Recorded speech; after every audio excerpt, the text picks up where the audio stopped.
கலைஞர் சொன்னார கண்ணு கட்டின தூரம் எனக்கு கண்ணே தெரியல. இந்த உனக்கு உங்களுக்கு கண்ணு தெரியல, வயசு என்ன ஆயிடுச்சு? 3வது அணி அவருக்கு தெரியல, அவங்களுக்கு வயசு என்ன ஆயிடுச்சு? நீங்க 92 வயசுல இப்படியே வந்துகிட்டே இருப்பீங்க. அப்படின்னா அதுக்கப்புறம் முந்தாதுக்கு நாங்கள் பொறுப்பு. புதிய தலைமுறையிலையும் தினத்தந்தி டிவிலையும் வச்சுக்கிட்டு அவங்களுடைய வேட்பாளர் பயப்படுவாங்க, அதிமுக பயப்படுவாங்க. என்ன சூட்கேஸ் தராங்க, சூட்கேஸ் கடியா யாருப்பா யாரு என்ன சத்தம்? அதுக்கெல்லாம் அந்த சலசலப்புக்கெல்லாம் விஜயகாந்த் பயப்பட மாட்டேன் என்பதை ஏன் தைரியமாக என்ன இங்கே சத்தம்னு கேட்கணும்னா, சத்தம் எனக்கு டிஸ்டர்ப் பண்ணும். தயவுசெய்து எல்லாரும் இவ்வளோ பேர் இருக்காங்களே, இவ்வளோ பேர் எதுக்காக இருக்கீங்க இங்கே மாத்திரம் என் கச்சம் காது கிட்ட கச்சன்னு கத்துறேன். தயவுசெய்து சத்தம் போட வந்துட்டல, ஏன் சத்தம் போடுறீங்க? தள்ளியா சொல்கிறனாலயா? சொல்லாமல் அவங்கள வேட்பாளர் நான் ஒன்று கம்முன்னு இருப்பாங்க. முண்டி அடிக்கக்கூடாங்கிறதுக்காக தான் நான் சொல்கிறது. கேப்டன் நியூஸ் 24x7 இது வரைக்கும் வரவே இல்லையே. இதில் தான் நீங்கள் என்னடா கேப்டன் செய்திகளுக்காக விஜயகாந்த் வருந்து கேட்டுக்கொண்டு நீங்கள் சொன்னாலும் கேட்கல, இன்னைக்கு வரைக்கும் கேட்டிருக்கலாம். ஏதோ சில காரியங்களை கொடுத்துட்டு போயிருக்காங்க, அதை உங்கள்கிட்ட சொல்லிட்டு என்ன பேச்ச ஆரம்பிக்கணும். முதல்ல வேட்பாளர் அறிமுக கூட்டம் பார்க்குறேன்.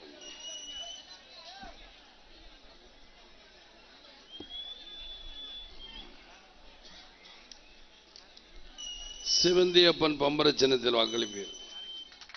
காரைக்குடி எஸ் குணசேகரன் கதிரர்வாள் சின்னத்தில் வாக்களிப்பீர். சிவகங்கை தொகுதி சாத்தையா கதிரர்வாள் சின்னத்தில் வாக்களிப்பீர். திருப்பத்தூர் தொகுதி தீபா அன்பழகன் பானாமதுரை தொகுதி மோதிரம் சின்னத்தில் வாக்களித்து வெற்றி பெற செய்ய வேண்டும் என்று கேட்டுக்கொள்கிறேன். இவங்க எல்லாரும் ஏழைகள். அதாவது நீங்க என்ன நினைக்கிறீங்கன்னா, எல்லா வேட்பாளர் பணக்காரன் எல்லாருமே ஏழைகள். நீங்கள் அங்கே தான் நம்ம கட்சி ஜெயிக்கணும், அதற்காக நம்ம தொண்டர்கள் எப்படி எவ்வளோ பார்க்கணும், எப்படி எவ்வளோ பார்க்கணும், அதுக்காக எல்லாத்தையும் காசு நம்ம கேட்க வேண்டாம். நிச்சயமாக நான் எல்லாருமே ஏழைகள்லாம் காசு வாங்கிட்டு சீட்டு கொடுத்துருப்பேன், காசு வாங்கலாம். ஆனால் விரோதிகளை கூட மன்னித்து விடலாம், துரோகிகளை மன்னிக்கவே கூடாது. மக்களை துரோகிகளை மன்னிக்கக்கூடாது என்பது.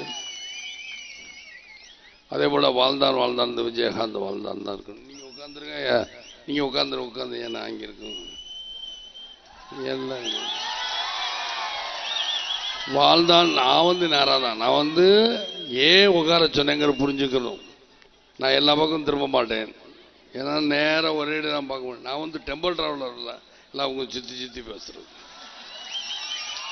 டெம்பிள் டிராவலர் வந்த காலங்கள்லாம் உண்டு, டெம்பிள் டிராவலர் வந்த காலங்கள்லாம் உண்டு, இல்லைன்னு நான் சொல்ல.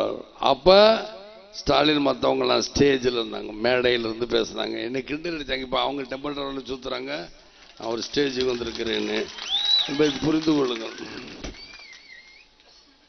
நான் ஒரு ஸ்டேஜுக்கு வந்திருக்கேன், நீங்கள் புரிஞ்சுக்கணுங்கிறதுக்காக தான் இதை சொல்லுகிறேன்னு தெரிவித்துக் கொள்கிறேன். ஆனால் அதே போல் அதிமுக திமுக தோக்கடிங்க. அதிமுக ஆளுகள்லாம் என்னையா புது வாக்காளங்கிறீங்க. இதில் புதிய தலைமுறையிலையும் தினத்தந்தி டிவிலையும் வச்சுக்கிட்டு அவங்களுடைய வேட்பாளர் பயப்படுவாங்க, அதிமுக பயப்படுவாங்க. என்ன சூட்கேஸ் தராங்க, சூட்கேஸ் கடியா சூட்கேஸ் கொடுக்குறாங்க. என்ன நீ கருத்து திரும்ப சொன்னபடி நம்ம மாவட்ட செயலாளர் திருவேங்கடம் சொன்னார், இது கருத்து திணிப்பு தான். 560 கிலோமீட்டர் கஷ்டப்பட்டு வந்து என்ன பண்ணி என்ன 560 கிலோமீட்டருக்கு வர்றதுக்கு ஒரு நாள் ஆகும். ஆனால் ஒவ்வொரு தடவையும் கேட்டுக்கிட்ட வந்தேன்னு கேட்டால் நல்ல கேள்விதான், அவர் கேட்ட கேள்வி நல்ல கேள்விதான். இப்போ கூட ஒரு சரோஜாங்கிற ஒரு போலீஸ் அதிகாரி இறந்துட்டாங்க, காவல்துறை அதிகாரி இறந்துட்டாங்க. பெரிய இடத்து பிரஷருங்கிற பெரிய இடம்னா யார்? ஜெயலலிதா பிரஷர். ஜெயலலிதா இப்போ நம்ம சொல்லணும்னு வச்சுங்க, என்ன நீ எனக்கு ஒரு அதிகாரியா? ஜெயலலிதாண்ணா நீங்கள் பெண் நினைக்கிறேன், பேசுகிற பேச்செல்லாம் கேட்டிருக்கீங்களா? அதாவது எவ்வளோ மாதிரி திரும்ப அவங்க பேசுவாங்க, அவங்க பேசுனாங்களாம். அடா நீ என்னையா யார் மேலே பழிய போடு, அதிகாரி பேசுனாங்க, யார்கிட்டயாவது சொல்லு அப்படிங்கிறது தான். அதே போலதான் இவருக்கணும். அது மாதிரி இன்னொன்று ஒவ்வொன்றா சொல்கிறேன், நீங்கள் பரிசப்படுத்துங்க. ஏன்னா நான் அவசரம் கடமையை மீறதுக்கு பணம் வாங்குறான். கடமை செய்வதற்கும் இங்கு தமிழ்நாட்டில் தான் பணம் வாங்குறான். லஞ்சம், அதற்கு பேர் தான் லஞ்சம். கடமை மீறி இங்கே வெளிநாட்டில் செய்கிறாங்கல்ல, அதற்கு பேர் லஞ்சம் இல்லை, பணம். ஆனால் இங்கே கடமை செய்வதற்கு இல்லை பணம் வாங்குறாங்களே, அதற்கு பேர் லஞ்சம்.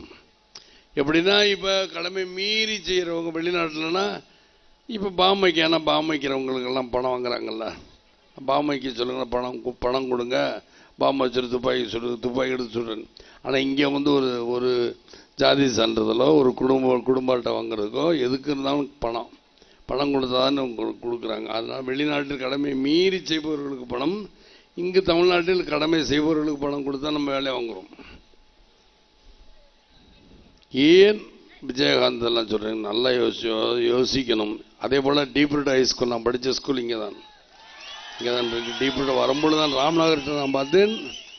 இந்த தேவகோட்டையில் சொன்ன மாதிரி நம்ம மாவட்ட செயலாளர் திருவங்கடம் சொன்னாராம், இவர் ஒன்றும் புதுசு இல்லை. நான் புதுசு இல்லை, நீங்கள் அப்போ சின்னவர். ஏனென்றால் சரஸ்வதி தியேட்டர் தெரியுமா தேவகோட்டையில், உங்கள் படம் பார்த்தவொன்னு இந்த விஜயகாந்த். அப்போ எப்போன்னு நீங்கள் பார்த்துக்கிறணும். ஆக சரஸ்வதி தியேட்டரில் படம் பார்த்துருக்கேன்னு சொல்லாதீங்க. அப்போ தேவகோட்டையில் படித்து நான் வந்து லீவ் விட்டோன்னு இந்த காரைக்குடி ராமோலா ஸ்டேட்லேயும் படம் பார்ப்பேன்.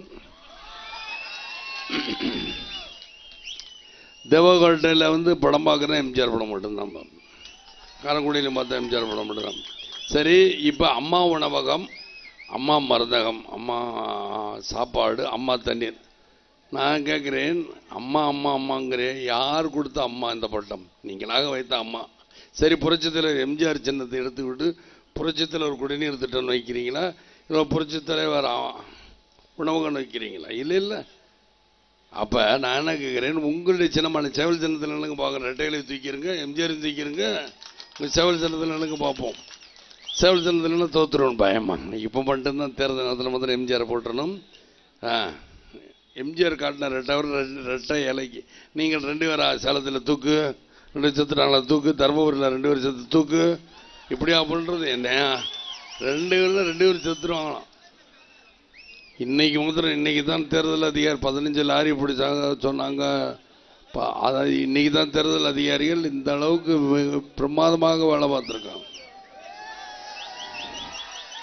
அதே போல் பார்த்தீங்கன்னா இன்னைக்கு படித்தவங்க நீங்கள்லாம் எல்லாருமே தேவகோட்டையில் இருக்கவங்களாம் அதிகமாக இங்கெல்லாம் காலேஜ் ஸ்கூல்லாம் இருக்குது இல்லையா, யூனிவர்சிட்டி இருக்குது, எல்லாமே இருக்குது. இருந்தாலும் கூட காரைக்குடி தேவகோட்டை தான் சொல்கிறோம். காரைக்குடி நாங்கள் எந்த ஊர்? காரைக்குடியில் இங்கே செட்டிநாடா அப்படின்னு தான் கேட்போம். ஆமாம், அப்படின்னா தேவகோட்டையும் சேர்ந்தா இன்க்ளூடிங் செட்டிநாடு தானே. சரி, அங்கே என்ன கேட்பாங்க? யாருப்பா? யாரு? என்ன சத்தம்?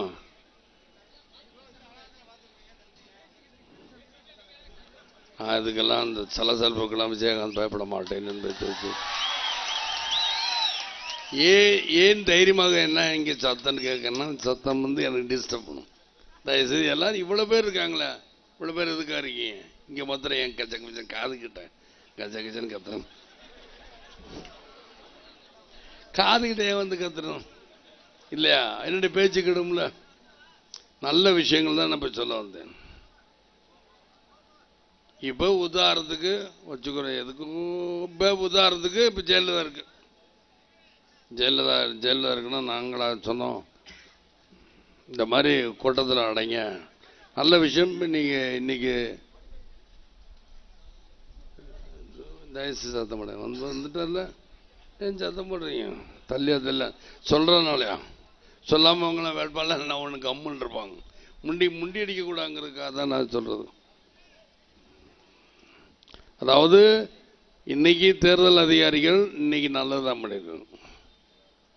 என்ன பண்ணாங்கன்னா, இந்த மாதிரி யார் லாரியிலே திருப்பி ஜெயலலிதா கூட்டத்துக்கு போனவங்க எல்லாத்தையும் இறக்கி விட்டு பிடிச்சாங்களா, அதே போல தான் அதிகாரிகள் யார் இன்னைக்கு ஒரு டைரக்ட் த்ரூ IPS IAS நிரூபிச்சாதான் நிச்சயமாக நன்றாக இருக்கும்.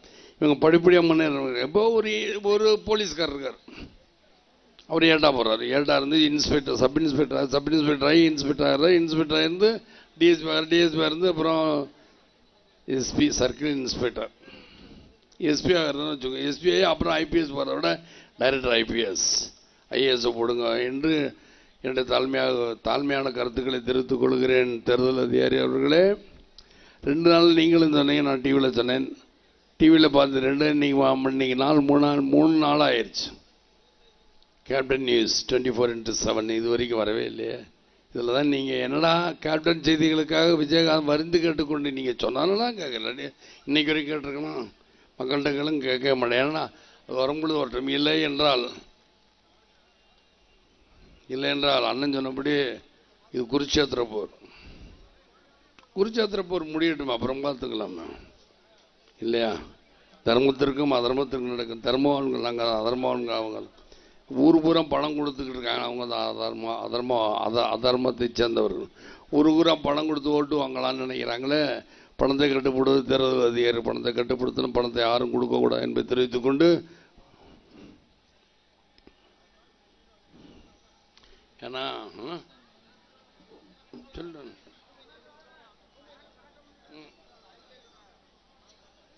ஏன்னா டைம் ஆச்சு வாங்க சொல்றக்க நைஸா வர்றாரு.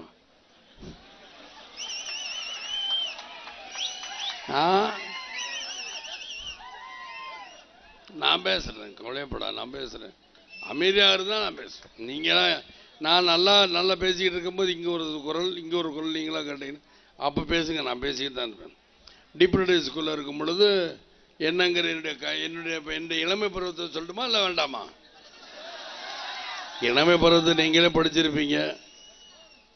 இளமை பருவம் டிப்யூட்டி ஸ்கூலில் அதிகம் சொல்லணும். டிப்யூட்டி ஸ்கூலில் படிக்க இருதாசன் ஒரு வாத்தியார், அவர் தான் என்னுடைய கிளாஸ் டீச்சர். அதே போல் சார்லஸ்ங்கிற ஒரு தேவகோட ஸ்ரீ ராம்நகர்னு இருக்கும். அப்பொழுது நான் பார்த்தேன், இப்போ இவ்வளோ கடை, தேவகோட ரசத்தில் கூட இவ்வளோ கடைகள்லாம் இருக்குது. அப்பா நான் ஒரே ஒரு எல்லாம் இருக்கிறது தான் பார்ப்பேன். எங்கள் ராம்நகர்லேருந்து காரைக்குடி வரைக்கும் நடந்தே போகணும் நானும் எங்கள் அண்ணனும். ஏன்னா அந்த ஹாஸ்டல் நம்மளுக்கு வேண்டாம் அப்படின்னு எங்கள் அண்ணன் எழுதிட்டு வந்துருச்சாங்க. அண்ணன் படித்து முடிச்சு இன்றைக்கி எங்கேயோ கிளம்பிட்டார், அதெல்லாம் விட்டுருங்க. ஆக நாங்கள் அப்படியெல்லாம் நடந்து வந்த காலங்களோடு திரும்ப வந்து அப்பாக்காக இங்கே படித்தேன் ராம்நகரில். எப்படி வந்தேன்னு எனக்கு தான் தெரியும். இவங்கெல்லாம் சொல்கிறாங்க உங்களுக்காக, நான் மக்களுக்காக. ஏன்னா வயிற்று பசினா என்னன்னு உங்களுக்கு தெரியுமா? ஜெயலலிதா, எனக்கு தெரியும் வயிறு பசினா. அந்த சின்ன வயசுலேருந்து இன்னைக்கு வரைக்கும் எனக்கு வயிறு பசி என்றால் தெரியும். நான் தெரியாமல் தான் கேட்குறேன், மக்களே உங்கள் வீட்டுக்கு வந்தால் ஒரு நேரம் நீங்கள் சாப்பாடு, ஒரு நேரம் தான் நான் கேட்குறேன். ஒரு நேரம் சோறு போட மாட்டீங்க எல்லாரும். நானே என் மனைவி என் குழந்தைய தான் வருவோம். இல்லை நானே என் மனைவி, அவங்க கையை வண்டி கரண் அடித்து அவங்க 2 பேரும் இங்கே படிச்சுக்க. நானே என் மனைவி வந்தால் நீங்கள் ஒரு நேரம் சோறு போட மாட்டீங்களா? என் மக்கள் எல்லாம் போடுவாங்க. அப்படி இருக்க முடியாதற்காக நான் அடுத்த கையேந்திக்கிட்டு இருக்கணும்? எனக்கு தேவையில்லை. 70,000 கோடி 80,000 கோடி ஊழல் பண்ணி வச்சுருக்காங்க. முரட்டு பணம் இருக்குன்னு முரட்டு பணம் வச்சுருக்காங்க அதிமுக திமுக. எங்கள்கிட்ட முரட்டு சக்தி இருக்குது, முரட்டு இளைஞர் மனோபலம் இருக்குது, பார்த்துக்குவோம் அப்படின்னு. அவங்க பணம் பழம் பார்த்துக்குருவோம்.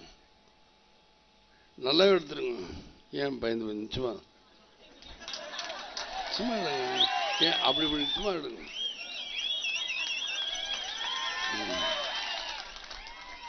எதுக்காக? ஏன்னா முரட்டு பலம் அவங்க வச்சுருக்காங்க, முரட்டு பணம் அவங்க வச்சுருக்காங்கிறாங்க. நம்மள்கிட்ட முரட்டு பணம் பலம் இந்த இளைஞர்கள் இருக்கப்பட்டாலும் இருக்கும்போது எனக்கு பயம் கிடையாது. அதுவும் 6 கட்சி, நாங்கள் ஆறுமுகத்தை சேர்ந்தவர்கள். எங்களுக்கு ஏறுமுகம்தான் என்பதை உங்கள்கிட்ட தெரிஞ்சுக்க. என்றைக்கும் ஏறுமுகம்தான் வெற்றியடை போல இருந்துச்சு. கலைஞர் சொன்னார், கண்ணு கட்டினதும் எனக்கு கண்ணே தெரியல. இன்னும் உங்களுக்கு கண்ணு தெரியாத வயசு என்ன ஆயிடுச்சு? 3வது அணி அவருக்கு தெரியல, அவங்களும் வயசு என்ன ஆயிடுச்சு? நீங்கள் 92 வயசுல இப்படியே வந்துக்கிட்டே இருப்பீங்க அப்படின்னா அதுக்கப்புறம் அதுக்கு நாங்கள் பொறுப்பு. 92 வயசு வரைக்கும் என்ன? 92 வயசுல ஏன் சுற்றுறாருன்னா இப்படியே எவ்வளோ இவர் ஏன் இப்பொழுது? ஏன்னா 92 வயசு வரைக்கும் இப்போ யாரும் சுற்று சொன்ன? நீங்கள் அனுதாபத்தில் ஓட்டு போடும். அனுதாபத்தில் யாரும் ஓட்டு போட்டுறாதீங்க. மக்கள் உங்கள் கெஞ்சி கதிரி கேட்டீங்க. இவங்க 2 பேரும் அதிமுக திமுக விஷ செடிகள் காலையில் போட்டு மதிக்க வேண்டிய விஷச்செடிகள். ஏன்னா அவன் தயவுசு வெறுங்கால கூட மிதிச்சுறாங்க, அந்த விஷம் கூட ஏறி உங்கள் தலையில் வந்து இலவசங்கிற பேரில் ஏதோ ஒன்று கொடுத்துக்கிட்டு இருக்கோம். ஆனால் ஷூ போட்டு மிதிக்க சொல்கிறேன். ஷூ போட்டு மிதிச்சா அவங்க ஷூவோட லெதர் தான் காலில் ஏறாதில்ல. செருப்பு போட்டால் கூட ஏதோ ஒரு வரல் சுண்டு வரல் ஏதோ ஒன்று போட்டுருங்கிறக்காக தான் நான் ஷூ போட்டு மிதிக்க சொல்கிறேன். ஏன்டா ஷூ போட்டுனா இவங்க எல்லாமே நீங்கள் நினைக்கிறீங்க வேட்பாளர் தேர்ந்தெடுக்கும் போது எல்லாருமே தேர்ந்தெடுக்கிறாங்க. எப்படிப்பட்டனா ஏதோ பணக்காரங்க காசு வச்சிருப்பாங்க கூட, அவங்களும் உங்களை போன்ற ஏழைகள் தான், நீங்களே புரிந்து கொள்ளுங்கள் என்று சொல்லிக்கொண்டு விடைபெறுகிறேன் மக்களே. நான் 2-3 ஊருக்கு போகிறனால உங்கள்கிட்ட இவ்வளோ நேரம் பேசி விடைபெறலாமா? நன்றி வணக்கம் மக்கள். விடைபெறலாமா? நன்றி வணக்கம்.